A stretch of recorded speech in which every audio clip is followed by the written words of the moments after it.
बड़ा सियासी घटनाक्रम, मणिपुर में राष्ट्रपति शासन लागू हो गया है। कर दिया गया। आपको बता दें, इससे पहले वीरेंद्र सिंह ने बतौर मुख्यमंत्री इस्तीफा दिया था और इसके बाद से ही अटकलें थी कि वहां पर राष्ट्रपति शासन लग जाएगा।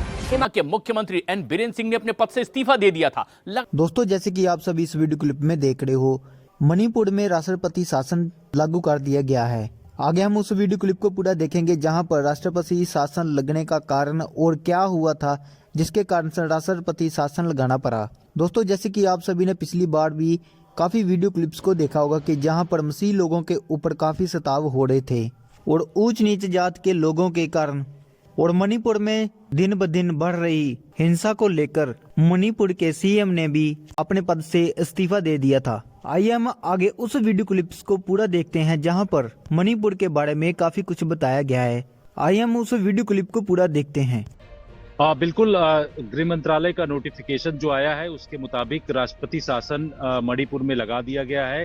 अगर देखा जाए तो जो एन बीरेंद्र सिंह मुख्यमंत्री थे, उन्होंने इस्तीफा दिया था 9 फरवरी को, और उसके बाद इस्तीफा देने के बाद जो संबित पात्रा हैं, जो वहां के जो प्रभारी हैं राज्य के मणिपुर के, वो लगातार वहां पर नए नेता को चुनने की कोशिश उनकी तरफ से किया जा रहा था और उन्होंने कई बैठकें भी की थी इस बात को लेकर के। जो अलग अलग पार्टियों के पदाधिकारी हैं, जो नेता हैं बीजेपी से जुड़े हुए, इसके अलावा जो विधायक हैं उनके साथ उन्होंने बैठक किया, लेकिन नए नेता का नाम देने में जो बीजेपी के जो आला कमान को जब उनके पास जानकारी दी गई और वो इसको देने में असफल रहे, ऐसे में जो राज्यपाल हैं अजय भल्ला, उनके पास जब ये सूचना दी गई और उन्होंने अपनी पूरी रिपोर्ट बना करके राष्ट्रपति के पास भेजा, राष्ट्रपति ने इस पर मोहर लगाते हुए राष्ट्रपति शासन लगा दिया। लेकिन सबसे बड़ी बात यह है कि जो विधानसभा है वो सस्पेंडेड एनिमेशन में रहेगा, यानी कि जो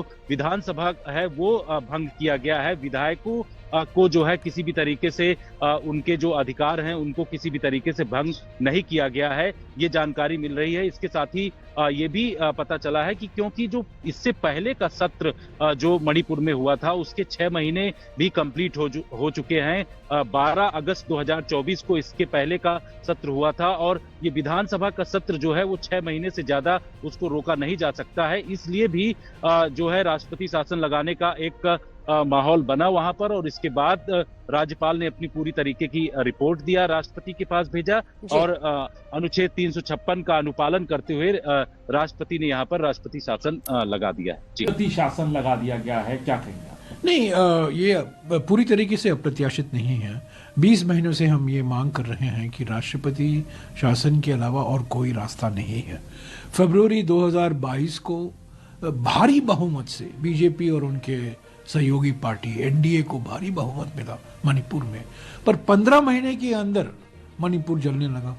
300 से भी अधिक लोग मारे गए, 60,000 लोग विस्थापित हुए, करोड़ों रुपये को प्रॉपर्टी जलाया गया। तो एक तरह से एक भय और वातावरण का, भय और शक का वातावरण पैदा किया गया अलग अलग समुदायों में। तो सामाजिक सद्भावना हुआ करती थी वो बिल्कुल बिगड़ गया। 20 महीने हो गए, 21 महीने हो गए हैं, प्रधानमंत्री वहां गए नहीं हैं, गृह मंत्री बिल्कुल विफल हुए हैं। हमने अविश्वास प्रस्ताव लाया और एक दिन पहले, कुछ घंटे पहले ही मुख्यमंत्री ने अपना इस्तीफा दे दिया। मैं समझता हूं सुप्रीम कोर्ट ने जो कहा था अगस्त 2023 को कि मणिपुर में संवैधानिक प्रणाली पूरी तरह से ध्वस्त हो चुकी है, ये सुप्रीम कोर्ट का शब्द है। सुप्रीम कोर्ट ने यह कहा था अगस्त 2023 को।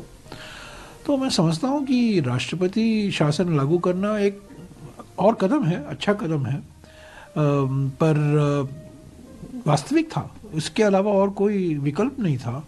अभी क्या होगा हम कह नहीं सकते, पर एक बात बिल्कुल साफ है कि ये बीजेपी की राजनीति के कारण, विभाजनकारी राजनीति के कारण, ये डिवाइड एंड रूल के कारण ये सब मुसीबतें लोगों को सहना पड़ रहा है। और आज भी हम मांग करते हैं, राष्ट्रपति शासन तो लागू हो गया है।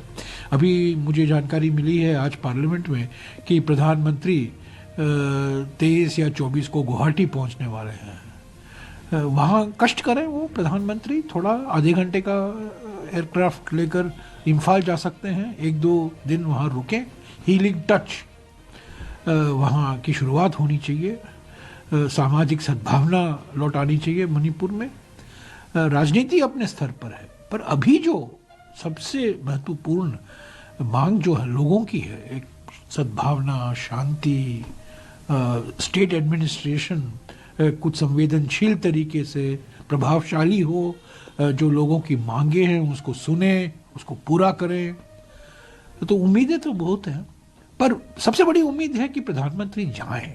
21 महीने से वॉशिंगटन गए, पेरिस गए, मॉस्को गए, यूक्रेन, सब जगह जाते हैं। यूक्रेन में तो भी वॉर रुकवा दी पापा ने, पर मणिपुर में तो कुछ नहीं कर पाए।